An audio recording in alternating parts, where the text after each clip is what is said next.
Ya, Assalamualaikum warahmatullahi wabarakatuh. Selamat datang di podcast Pojok Stay Al Kamal Sarang, edisi BKBH. Pada kali ini kita ditemani oleh Bapak Ali Hadi SHMH selaku Ketua BKBH Stay Al Kamal Sarang, dosen Stay Al Kamal Sarang, dan sekaligus sebagai praktisi hukum atau lawyer. Selamat sore Pak Ali. Selamat sore.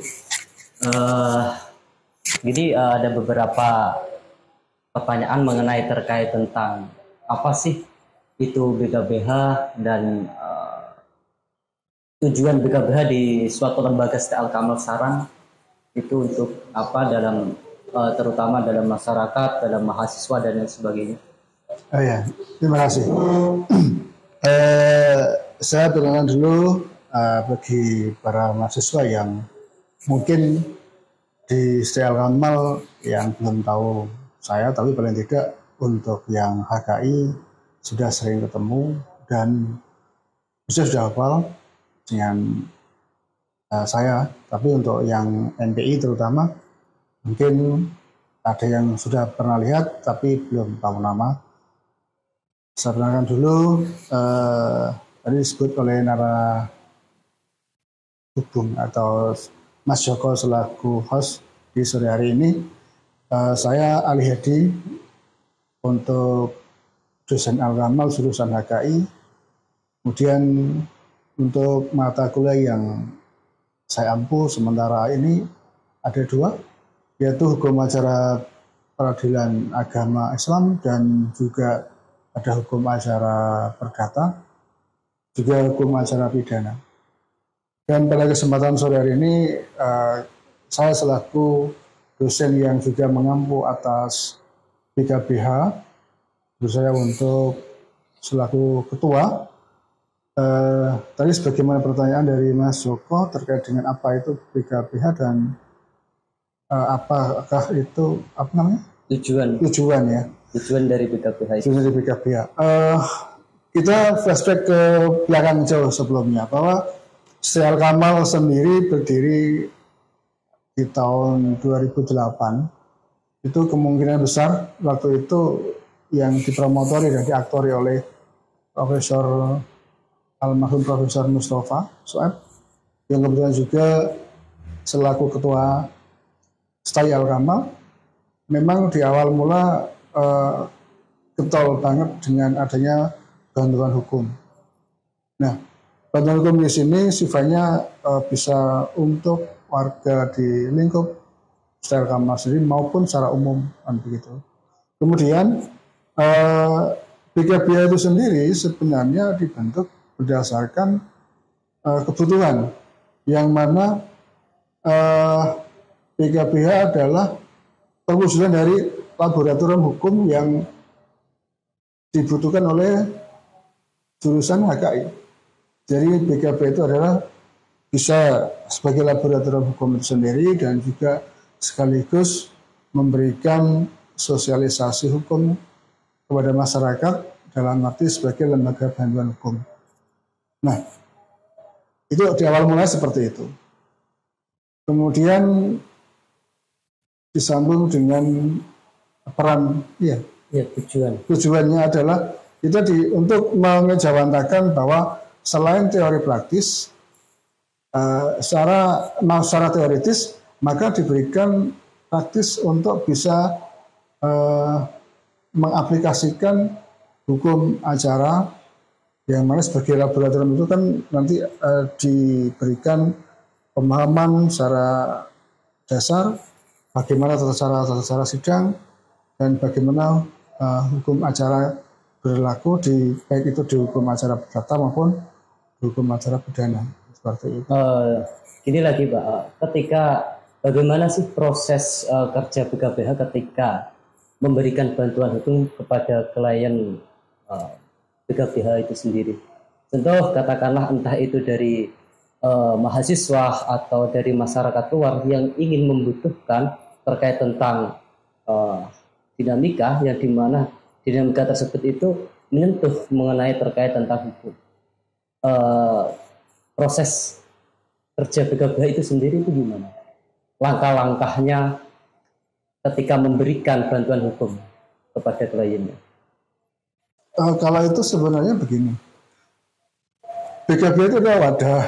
Jadi kalaupun umpama nanti ada masyarakat yang membutuhkan untuk apakah sekedar sebatas konsultasi, sebatas advice, kemudian bahkan sampai pada saat tahap untuk memberikan apa namanya sebentuk berkas, itu bisa disampaikan kepada kita bahwa ada yang datang atau masyarakat umum yang hadir, kita siap untuk mencatat namanya dan apa yang dikeluh kesahkan terhadap peristiwa atau semacam perubahan hukum apa yang perlu ditangani seperti itu. Misalkan contoh akhir-akhir ini contoh mama saja terkait dengan persoalan apa namanya pembetulan nama contoh kan trending sekali. Kemudian tentang akte kematian. Jadi sekarang itu modelnya ada apa namanya harus ada dibuktikan kematian seseorang itu harus dibuktikan dengan akte ya bahasanya seperti. Nah contoh lagi seperti ada pembetulan nama itu paling tidak seseorang atau klien itu datang ke Al-Kamal ketemu dengan resepsionis atau semacam petugas yang ditunjuk untuk di BKPH lalu diinventarisir kebutuhannya bagaimana apa kemudian apa yang harus diberikan pelayanan itu diagendakan lalu karena kita sifatnya adalah bantuan hukum secara sukarela ya mati ini adalah rodeo jadi ini si klien atau si orang itu datang ke kita itu apa namanya memberikan data khusus atau data-data yang khusus untuk peristiwa atau apa yang perlu didampingi itu. Jadi permohonannya bagaimana atau apa yang harus dilakukan itu. Nah setelah kita tahu bahwa kalau kesannya itu terakomodir kita catat semua, berarti kita bisa menyimpulkan sendiri oh yang dibutuhkan seperti ini. Terus lalu kita juga melihat kebutuhannya apa. Kalau kebutuhannya sebatas untuk konsultasi ya sudah konsultasi. Kalau sebatas untuk advice hukum ya sudah kita kasih advice hukum. Kalau sampai pendampingan ya kita berikan pendampingan. Kita mengawal sampai apa namanya apa yang diinginkan oleh klien itu dalam pendampingan hukum itu selesai. Ini Pak, apa pembedaan antara BKPH dengan firma hukum besar atau pengacara swasta? Apa sih perbedaannya? Apakah dia itu sama masalah terkait tentang nantinya teknisnya atau gimana? Sebenarnya semua itu sama sifatnya. Jadi kalau firma hukum itu adalah perkumpulan dari orang-orang yang punya profesi advokat untuk mengumpul menjadi satu atau semacam kayak apa namanya konsorsium ya. Jadi orang-orang yang punya sertifikat hukum, sertifikat advokasi atau advokat atau tercatat sebagai advokat, SIM. kemudian apa namanya membentuk suatu kelompok. Nah, itu mendirikan semacam kayak badan usaha atau badan hukum. Jadi badan usaha yang di bidang hukum itu namanya firma hukum atau kantor hukum. Nah di situ kan ada jelas satu SDM setiap orang masing-masing punya. Kemudian butuh kantor, mungkin butuh finansial, butuh kebutuhan macam-macam. Nah, fasilitasi itu yang mau diupayakan oleh perkumpulan itu. Jadi itu yang dikatakan sebagai firma hukum. Kemudian kalau BKPH jelas orientasi pertama adalah pelaksanaan kerjasama perguruan tinggi. Sebagaimana bisa sebagai corong masyarakat atau kontrol sosial terhadap hukum itu sendiri, bahkan sebagai juga praktisi di dalam hukum itu sendiri. Tetapi yang notabene-nya BKPH itu adalah Biro Bantuan Hukum, sifatnya adalah prodeo atau semacam gratis ya kalau orang bilang bahasa hukumnya prodeo atau 0 rupiah atau non profit nah bahasanya gitu. Jadi kita benar-benar memberikan pemahaman kepada masyarakat terus memberikan pendampingan kepada masyarakat itu benar-benar bukan sebatas orientasi profit, tetapi adalah satu, mengaplikasikan keilmuan. Yang kedua, secara teoritis pendampingan itu adalah dibuktikan atau secara akademisi itu dijalankan prosesi hukum acara itu sebagaimana yang ada dalam teori yang seperti itu. Jadi makanya tadi saya bilang ada PKB itu bisa dikatakan sebagai lab hukum. Nanti lab hukum itu akan menghasilkan suatu riset yang mana ada tolak ukur atau parameter yang kebutuhan masyarakat hukumnya seperti ini, seperti itu. Kalau perbedaan ini, Pak, kadang masyarakat itu pasti terngiang-ngiang masalah. Kalau LSM itu apa sih? Antara LSM dengan BKBH, kadang kan apakah BKBH atau LBH itu sama dengan kinerja LSM atau bagaimana? Karena pandangan masyarakat mengenai terkait tentang LSM itu kan ya agak kurang membaik kan. Pada dasarnya begini, LSM yang berkutat dalam arti advokasi itu sebenarnya terbatas pada prosesi hukum acara. Yang pernah saya lakukan, yang pernah saya dampingi selama ini itu adalah ketika LSM mengawal atau mendampingi seseorang yang minta bantuan hukum, itu selalu dalam, ya mohon maaf, bukan mengecilkan peran LSM. Cuman sebagaimana LSM yang selama ini yang ada beracara itu sebenarnya berbenturan dengan Undang-Undang Nomor 18 tahun 2003 dengan Undang-Undang Advokat. Jadi di situ dijelaskan bahwa yang boleh beracara secara litigasi di pengadilan itu harus yang mempunyai berita acara sumpah advokat. Sisi lain, ketika LSM itu tidak mempunyai orang atau yang mempunyai standar yang mana disebutkan tadi, itu tidak bisa. Nanti tetap akan kena eksepsi gitu.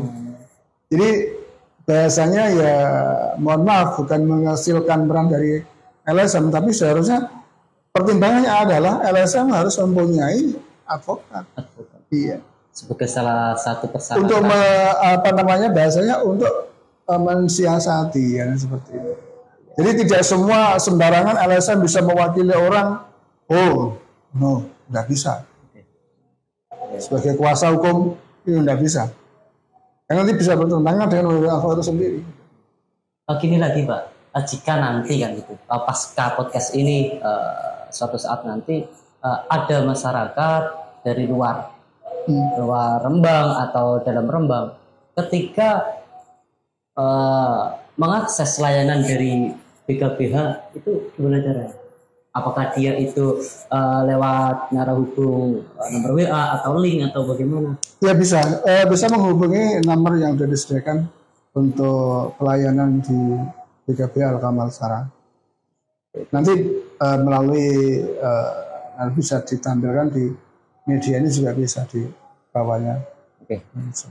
Siap. Dan ini pertanyaan terakhir Pak. Jangka dekat terkait tentang program kerja BKBH nanti itu apa?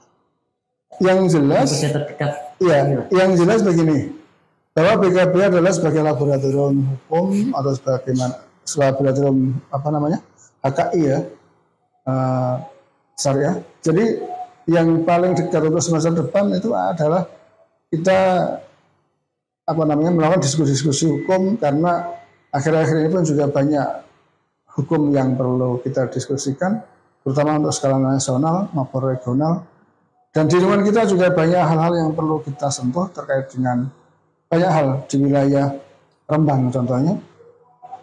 Di sana hukum perjanjian, terus kemudian hukum perundangan tentang koperasi. Ini kan baru-baru ini trending topiknya di situ. Jadi kita tidak menyebutkan, tidak perlu menyebut namanya, tapi banyak hal tentang perjanjian, tentang itu banyak yang perlu dikaji. Bisa sebagai laboratorium hukum, nanti akan muncul semacam risalah-risalah yang terkait dengan hal itu. Oke, terima kasih Pak atas waktunya, atas pencerahannya, atas informasinya bahwa di STAI Al-Kamal Sarang itu ada salah satu lembaga yang namanya BKBH atau Biro Konsultasi Bantuan Hukum STAI Al-Kamal Sarang. Ya, terima kasih. Terima kasih kembali sama-sama, dan juga terima kasih atas media ini yang mana nanti bisa ke depannya lebih baik, bisa memberikan banyak pencerahan ataupun informasi minimal ya. Transformasi informasi terkait dengan hukum di sekitar kita. Sekian podcast kali ini. Berjumpa lagi di podcast Pojok Staika edisi BKBH selanjutnya.